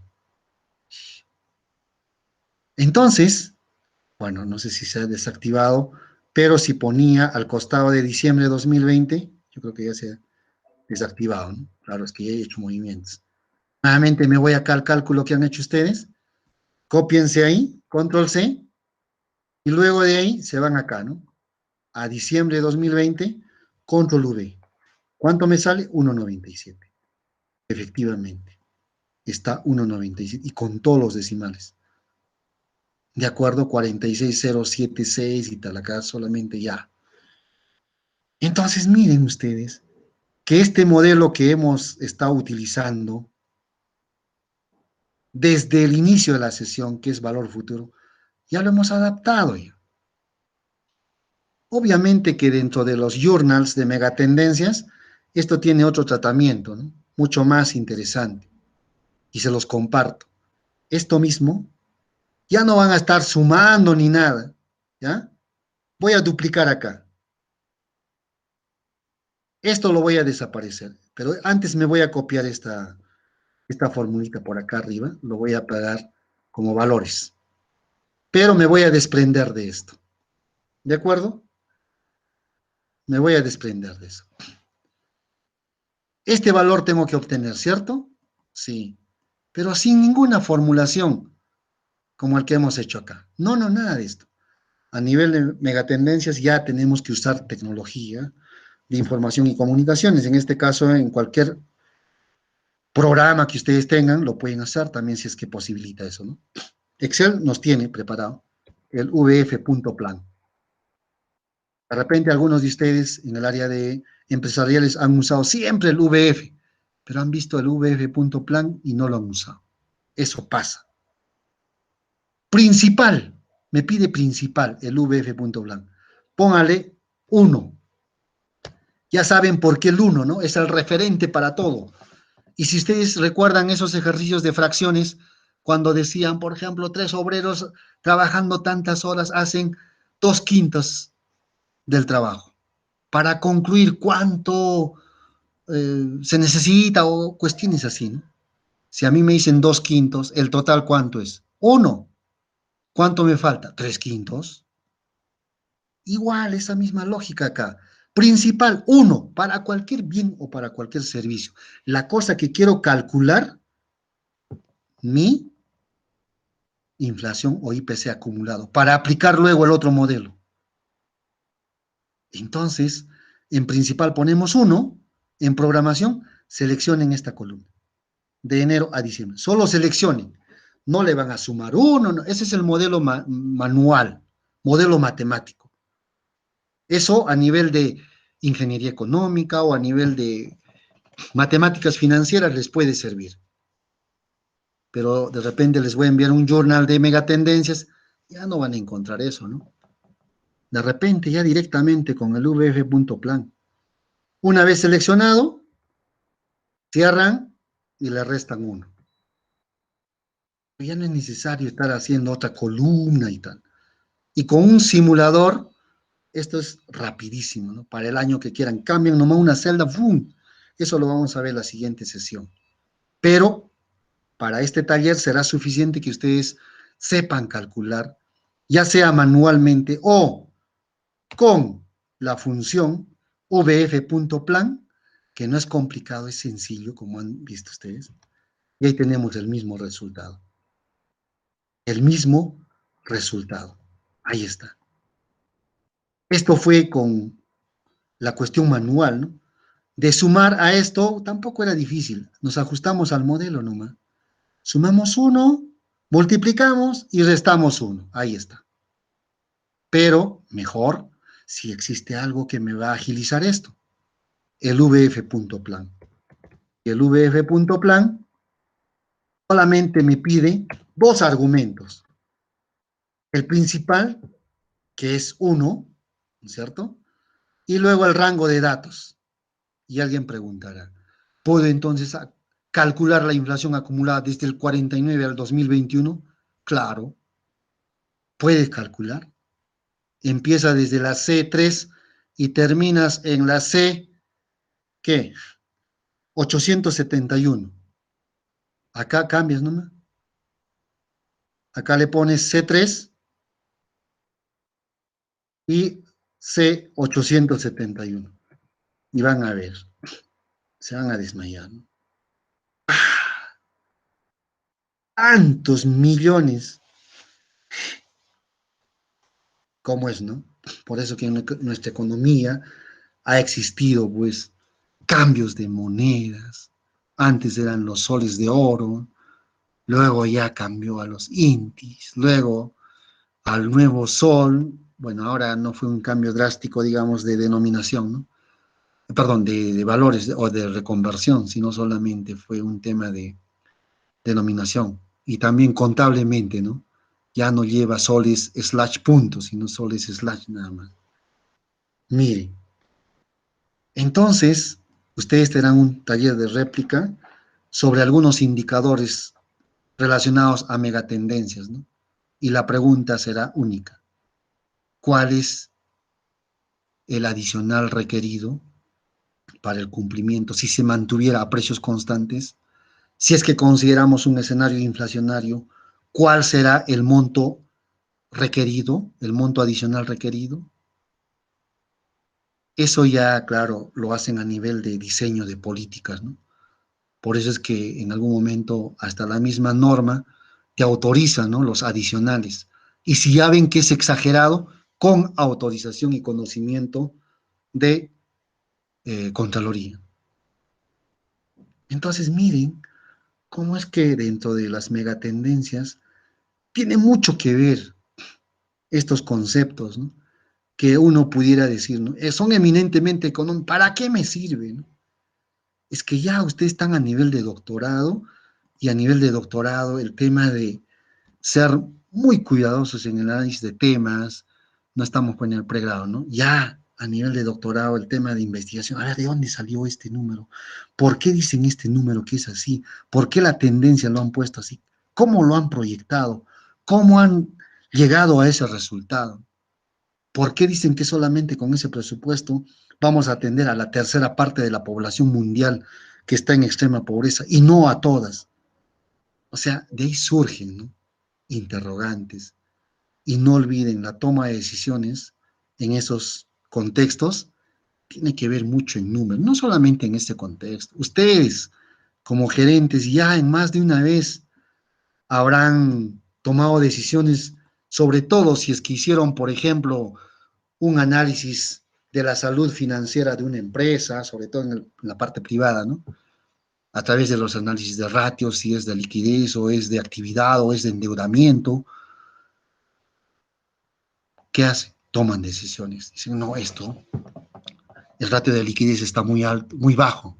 ¿Por qué? Es que acá tenemos inventarios muy elevados, o nuestras cuentas por cobrar, o alguna otra. Eso no es una historia nueva, digamos, pero sí en Big Data, nuevamente, nos reiteran, un por si acaso, digamos, ¿no? Como un recordaris ahí, un recordatorio. Siempre tomen decisiones en base a números, ¿de acuerdo? Yo ahorita ya hubiera estado mandando una carta a la secretaría de la escuela o del doctorado si es que este número hubiera sido elevado. Ahora, de hecho, si yo lo pongo acá y complemento con lo que es mi indicador de desempeño, vamos a ver si, no, ni siquiera tardanza, porque falta. Vamos a ver luego si es que hay alguna tardanza. Yo voy completando acá y veo con preocupación, digo, el 19% de inasistencia, 81% de asistencia. Y veré acá mi KPI, ¿no?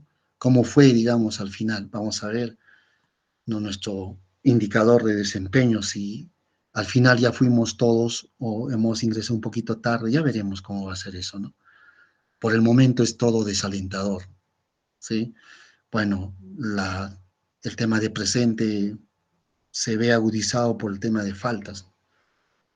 Muy bien, en todo caso, esta sesión de esta semana, que ha sido básicamente con la familiarización de algunos conceptos relacionados a las megatendencias, pues ahora en la siguiente semana nos va a ayudar muchísimo a poder hacer un análisis más real de las principales megatendencias. Obviamente ahora se han, como decir, ¿no? Han proliferado otras megatendencias más. Antes estaban centradas, así como las ODMs estaban en 8 y luego se han ampliado a las ODS.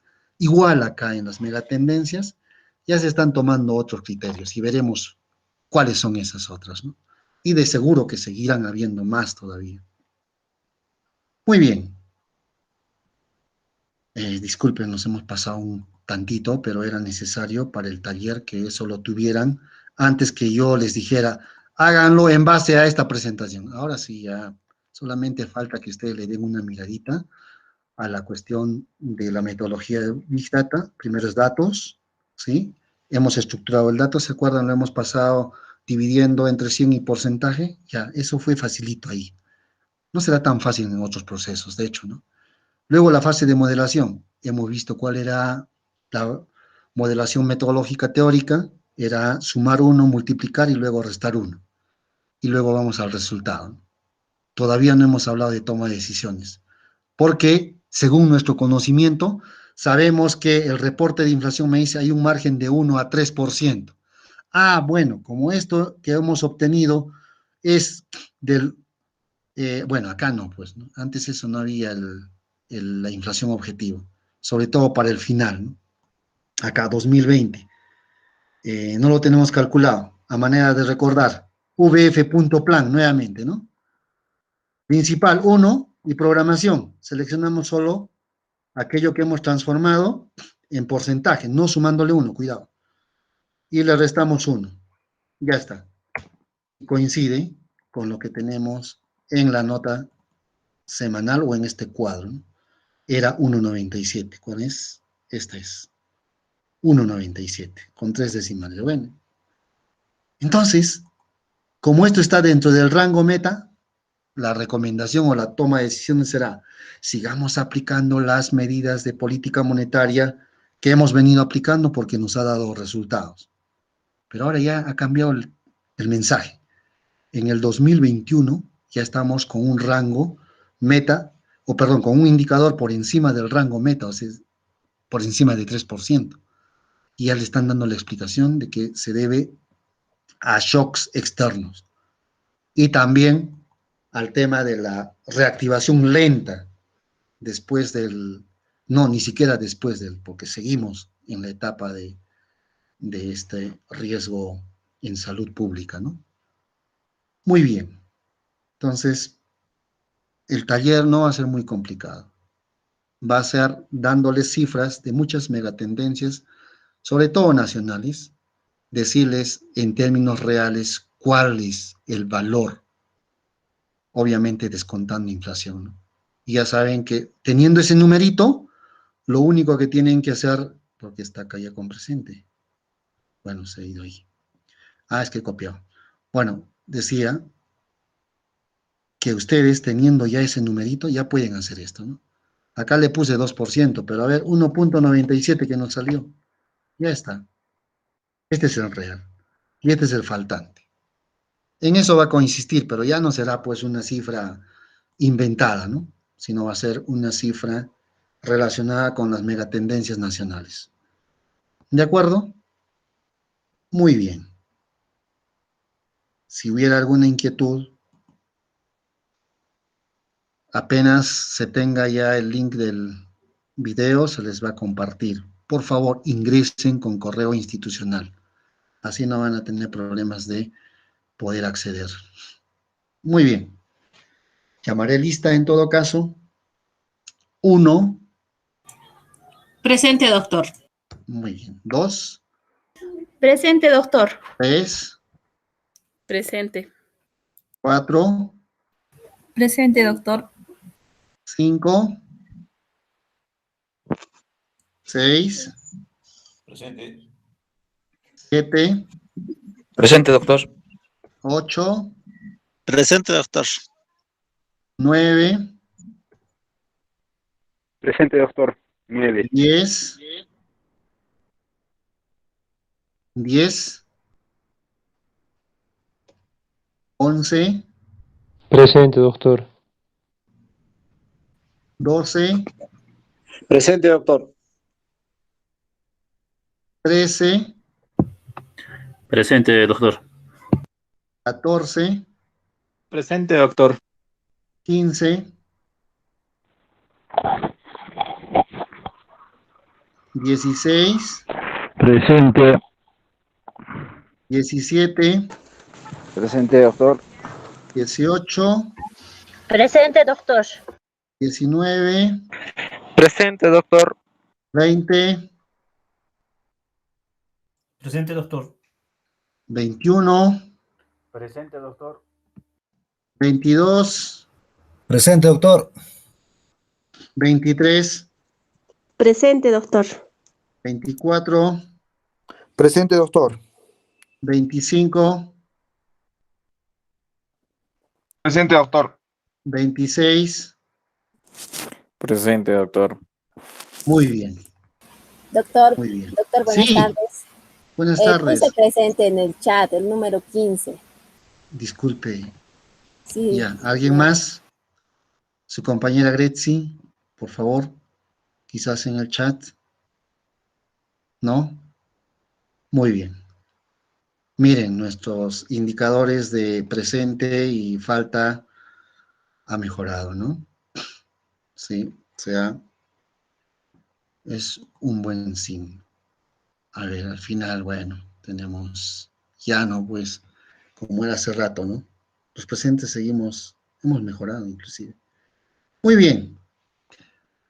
Nos vemos la siguiente semana. Por favor, esa semanita más será la que les había compartido. ¿Dónde está mi...? ¿En cuál estoy? Ah, estoy acá. Ya voy bueno, porque estoy ahí. Ocultamos. Muy bien. En todo caso, lo dejamos ahí. A la siguiente semana nos vemos en el horario respectivo. Doctor, Dígame, doctor, una consulta, disculpe. Con dígame. respecto al taller, ¿el taller se va a realizar la próxima semana No. o tenemos que realizarlo nosotros? ¿Nos va Les a dejar había, para...? sí, les había indicado que los talleres de réplica son para la semana. Mañana a mediodía ya lo van a tener ustedes. No va a ser muy complicado. De hecho, que no puedo pedir algo que no se ha hecho, sino más bien va a ser una réplica de lo que venimos trabajando. Así que Correcto. no hay problema. ¿Y hasta Mañana a cuándo se va a mediodía, poder presentar? hasta la siguiente semana, un minuto antes de iniciar la sesión. Es decir, Hasta el hasta las sábado.